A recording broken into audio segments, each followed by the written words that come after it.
हरियाणा की हर अपडेट के लिए बेल आइकन दबाएं और सब्सक्राइब करें STV हरियाणा न्यूज। नमस्कार, हरियाणा न्यूज देख रहे हैं आप और मैं हूं आपके साथ सोनिया सताई। रुक कर लेते फटाफट खबरों की ओर।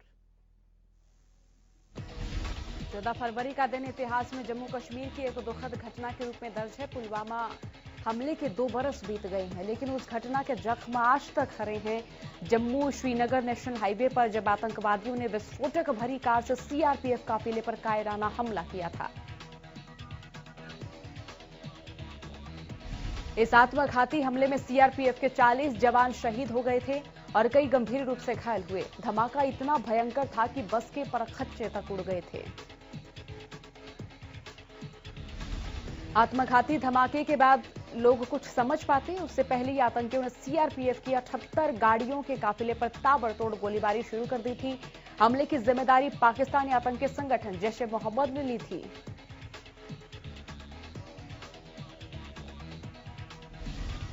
आज के ही दिन ठीक 2 साल पहले पुलवामा में हुए आतंकी हमले में हमारे 40 जवान शहीद हो गए थे, जिनको श्रद्धांजलि देने के लिए टीकरी बॉर्डर पर किसानों ने सुबह सुबह कैंडल जलाकर मार्च किया। वहीं किसानों का कहना है कि जब तक कृषि कानून रद्द नहीं होते तब तक वो यहीं पर डटे रहेंगे। कृषि कानूनों के खिलाफ किसानों का आंदोलन 81वें दिन भी जारी है। किसान आज देश भर में कैंडल मार्च निकालेंगे।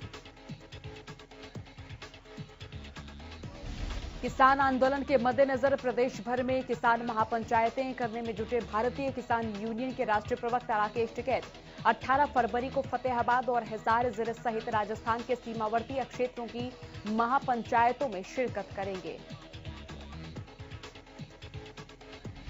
सिरसा के शहीद भगत सिंह स्टेडियम में 22 फरवरी को सिरसा में होने वाली महापंचायत को लेकर किसानों ने एक मीटिंग की, जिसमें आने वाले दिनों में किसान आंदोलन किस तरह से चलेगा इस पर चर्चा की गई और इसी के साथ कार्यक्रमों के बारे में भी अवगत कराया गया।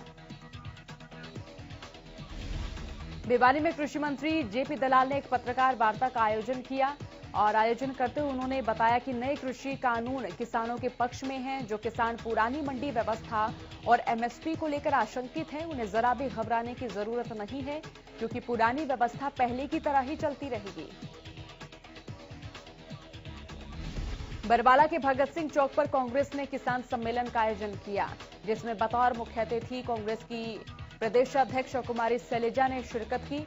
इस कार्यक्रम में कांग्रेस के कई वरिष्ठ नेता और सैकड़ों की संख्या में कार्यकर्ता भी मौजूद रहे। किसान सम्मेलन में पहुंचने पर कुमारी शैलजा को हल, शॉल और समृद्धि चिन्ह देकर सम्मानित किया गया। कुमारी शैलजा ने सम्मेलन को संबोधित करते हुए कहा कि 3 काले कानून किसानों के लिए घातक हैं। सरकार को किसानों की मांगे मान लेनी चाहिए। जेजेपी के राष्ट्रीय अध्यक्ष और संरक्षक अजय चौटाला ने उप मुख्यमंत्री दुष्यंत चौटाला के इस्तीफे की मांग करने वालों को जवाब दिया है। उन्होंने कहा कि केंद्र सरकार के बनाए गए कृषि कानूनों पर अगर दुष्यंत चौटाला के इस्तीफे से अगर फर्क पड़ता है तो उनके जेब में है दुष्यंत चौटाला का इस्तीफा। वो कभी भी इस्तीफा देने को तैयार हैं। उन्होंने कहा कि हरियाणा के किसी भी मंत्री के इस्तीफे देने से कोई फर्क नहीं पड़ेगा। इनेलो विधायक अभय चौटाला के विधायक पद से इस्तीफा देने पर एक सवाल के जवाब में उन्होंने कहा कि उनके इस्तीफे से क्या इस समस्या का हल हो सकता है। उन्होंने कहा कि समस्या का हल केवल चर्चा से निकल सकता है। उन्होंने कहा कि दोनों पक्षों की ओर से एक-एक कदम पीछे हटते हुए बातचीत के लिए आगे आना चाहिए, ताकि समस्या का समाधान हो सके। इनेलो नेता और एलनाबाद के पूर्व विधायक अभय चौटाला शनिवार को कुरुक्षेत्र के गांव खरीडवा पहुंचे, जहां उन्होंने किसान सम्मेलन को संबोधित किया। अभय चौटाला ने कहा कि सरकार को चाहिए कि वे आंदोलन कर रहे किसानों की बातें सुने और किसानों की मांगों को पूरा करें। और वहीं कांग्रेस पर निशाना साधते हुए अभय चौटाला ने कहा कि कांग्रेस के किसी विधायक को किसान आंदोलन में नहीं देखा गया। कांग्रेसी सिर्फ अखबारों में ही आंदोलन कर रहे हैं। कांग्रेसी विधायकों को भी चाहिए कि वे किसानों के समर्थन में अपना इस्तीफा दें। जो विधायक किसानों की वोट लेकर जीते हैं, वे दोबारा से विधायक नहीं बनेंगे।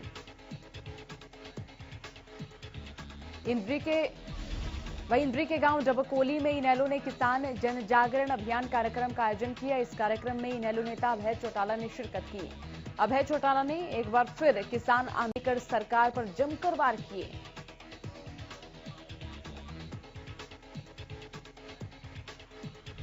अभय चौटाला ने कहा कि वे वोट की राजनीति नहीं करते और ना ही अब वोट डालने का कोई समय है, लेकिन किसानों पर हो रहे अत्याचार को लेकर हम चुप बैठने वाले नहीं हैं। अभय चौटाला ने कहा कि उनकी पार्टी का हर कार्यकर्ता किसानों के साथ खड़ा है।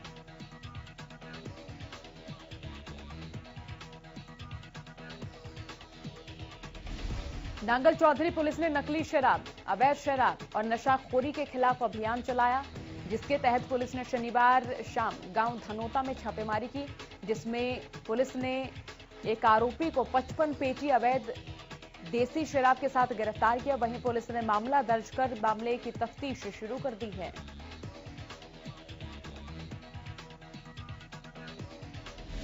झज्जर की सड़कों पर आवारा पशु आए दिन कई दुर्घटनाओं की वजह बन रहे हैं। सड़कों पर आवारा पशुओं की इतनी ज्यादा संख्या हो चुकी है कि लोगों को पैदल चलने में भी परेशानियों का सामना करना पड़ रहा है।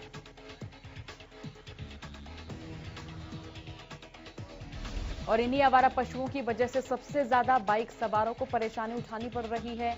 लोगों को हो रही परेशानियों के बावजूद प्रशासन मौन है। हालांकि यहां पशुओं को रखने के लिए गौशालाएं भी बनाई गई हैं। सड़कों पर घूमने वाले पशुओं से यहां पर कई बार ट्रैफिक जाम की समस्या भी सामने आती है। आवारा पशुओं की वजह से यहां के व्यापारियों में भी रोष है, लेकिन शिकायत के बावजूद प्रशासन की ओर से कोई कार्रवाई नहीं की जा रही है।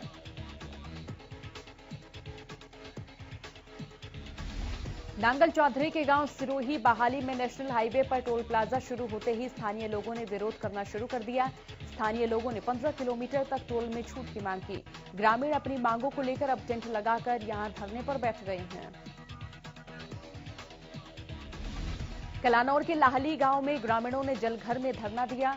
पीने के पानी की समस्या को लेकर ग्रामीण कई दिनों से परेशान चल रहे हैं, जिसके बाद ग्रामीणों ने जलघर में धरना दिया।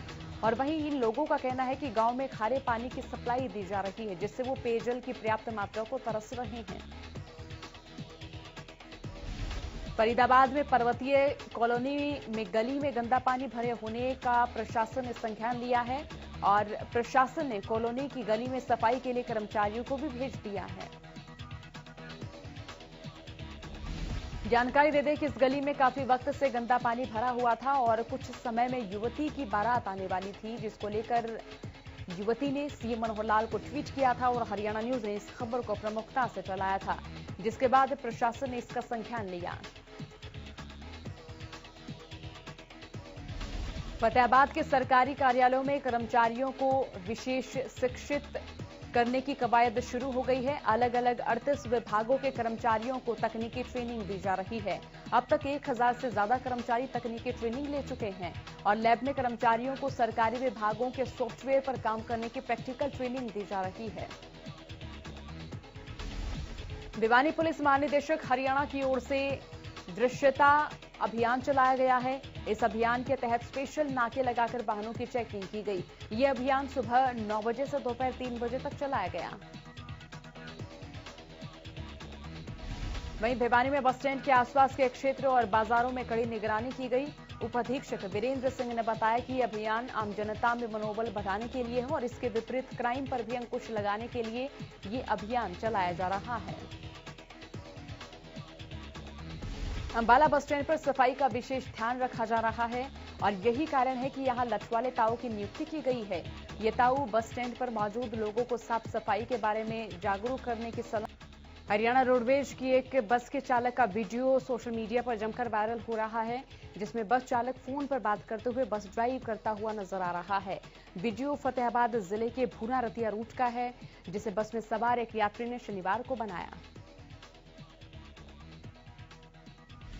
वीडियो वायरल होने के बाद ये मामला रोडवेज विभाग के पास पहुंचा और रोडवेज विभाग की ओर से बस चालक की पहचान सुरेंद्र कुमार के रूप में की गई, जो कि फतेहाबाद डिपो की बस पर तैनात है। हरियाणा रोडवेज की बसों में अमूमन कई तरह के पोस्टर चिपके ही रहते हैं, लेकिन अब रोडवेज विभाग ने ऐसे लोगों पर सख्ती करने की तैयारी कर ली है। विभाग की ओर से ऐसे पोस्टर बसों में चिपके मिलने पर केस दर्ज करने तक का कदम उठाया है।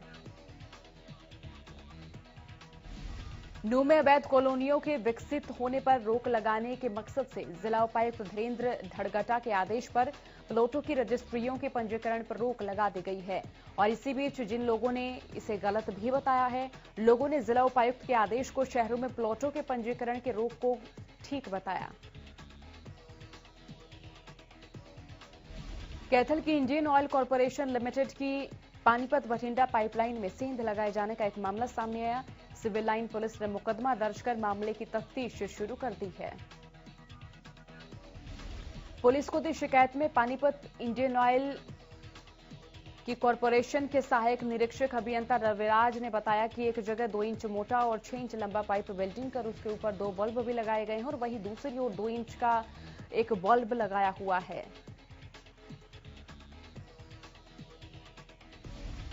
गोहाना के शिवनगर में एक 22 वर्षीय युवक ने खुदकुशी कर ली। जानकारी के अनुसार 7 महीने पहले युवक ने लव मैरिज की थी और वहीं खुदकुशी की वजह पत्नी के साथ हुई कहासुनी बताई जा रही है।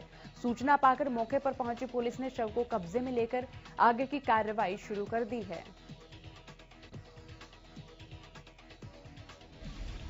रेवाड़ी में पिछले एक सप्ताह में हत्या और गैंगरेप जैसी वारदातों का डीएसपी अमित कुमार ने खुलासा किया। इसी बीच रेवाड़ी पुलिस ने सभी वारदातों को चंद घंटों में सुलझा भी दिया। जानकारी दे दें कि डीएसपी अमित कुमार भाटिया ने प्रेस कॉन्फ्रेंस की और सभी वारदातों का प्रेस कॉन्फ्रेंस में खुलासा किया। सभी वारदातों में शामिल आरोपियों को पुलिस ने गिरफ्तार किया। पुलिस ने सभी आरोपियों को कोर्ट में पेश कर रिमांड पर लिया। जानकारी दे दें डीएसपी अमित भाटिया ने बताया कि 13 जनवरी, 5 फरवरी, 10 फरवरी और 12 फरवरी को हुई वारदातों में सभी आरोपियों को गिरफ्तार कर लिया गया है। अंबाला पुलिस ने पिछले काफी दिनों से नशे के खिलाफ अभियान छेड़ा हुआ है और इस अभियान के चलते लगातार नशे बेचने वालों की लगातार धरपकड़ जारी है। इसी संदर्भ में अंबाला पुलिस ने पिछले एक सप्ताह में अलग अलग जगह नाकेबंदी कर 5 नशा तस्करों को गिरफ्तार किया है।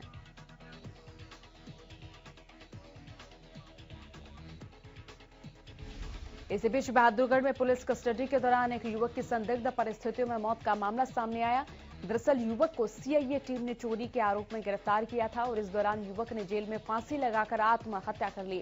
मृतक की पहचान नया गांव निवासी दीपक के रूप में हुई है। मृतक के परिजनों ने पुलिस पर दीपक को प्रताड़ित करने का आरोप भी लगाया है और इसी के साथ परिजनों ने कई और गंभीर आरोप भी लगाए हैं। परिजनों का कहना है कि जब तक दीपक के दोषी पकड़े नहीं जाते वो दीपक का अंतिम संस्कार नहीं करेंगे। इसी बीच परिजनों का कहना है कि पुलिस ने षड्यंत्र के चलते दीपक की हत्या की है। फिलहाल पुलिस इस मामले में कुछ भी कहने से इनकार कर रही है। भिवानी में पुलिस ने चाचा के हत्यारे 2 भतीजों को गिरफ्तार कर लिया है। दरअसल अपने खेत के पास ट्यूबवेल लगाने को लेकर कहासुनी हुई थी और ये कहासुनी इतनी ज्यादा बढ़ गई कि यहां भतीजों ने अपने चाचा को लाठी डंडों से पीट कर मौत के घाटी उतार दिया।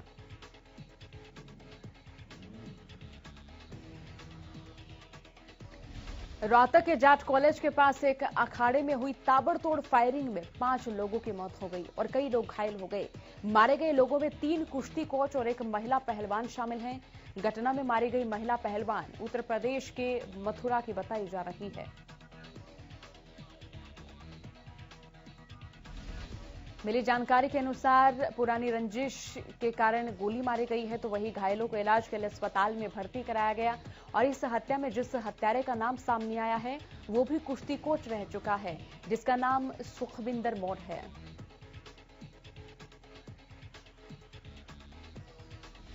चश्मदीदों ने बताया कि गोली की आवाज सुनकर वो अखाड़े में आए तो इस दौरान नीचे बैठे दूसरे कोच और खिलाड़ी ऊपर की ओर दौड़े। तभी सुखविंदर ने उन पर भी अंधाधुंध फायरिंग शुरू कर दी।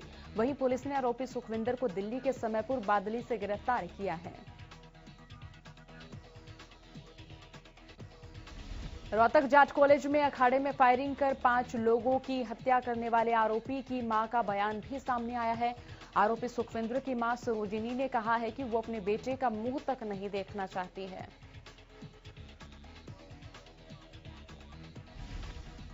आरोपी की मां ने कहा कि उन्हें शुक्रवार की रात इस घटना का पता चला था और उनके बेटे सुखविंदर ने रोहतक में गोलियां बरसाकर 5 लोगों की हत्या और एक मासूम बच्चे समेत 2 लोगों को घायल कर दिया। सुखविंदर की मां ने कहा कि उसकी जिद के कारण ही 4 साल पहले उसे उसकी पारिवारिक संपत्ति से भी बेदखल कर दिया था। पलवल में बदमाश आए दिन किसी न किसी वारदात को अंजाम देते नजर आ रहे हैं। ताजा मामला पलवल के हुडा सेक्टर 2 चौक पर एक जिम का है, जहां बेखौफ बदमाश एक युवक को गोली मारकर फरार हो गए। घायल युवक को उपचार के लिए सिविल अस्पताल में भर्ती कराया। जिम के बाहर लगे सीसीटीवी में पूरी वारदात कैद हो गई। गोहाना के मुगलपुरा में पत्नी की हत्या के मामले में पुलिस ने आरोपी पति को गिरफ्तार किया। जानकारी दे दें कि आरोपी ने 8 फरवरी को अपनी पत्नी की हत्या कर ड्रेन नंबर 8 में उसका शव फेंक दिया था। पुलिस ने आरोपी को 2 दिन पर रिमांड पर भी लिया था। मामले की जांच कर रहे गोहाना सिटी थाना के एसएचओ सबित कुमार ने बताया कि मृतका ज्योति की शादी 13 साल पहले विकास के साथ हुई थी। पुलिस जानकारी के अनुसार विकास शराब का आदी है और वो अपनी पत्नी के चरित्र पर भी शक करता था।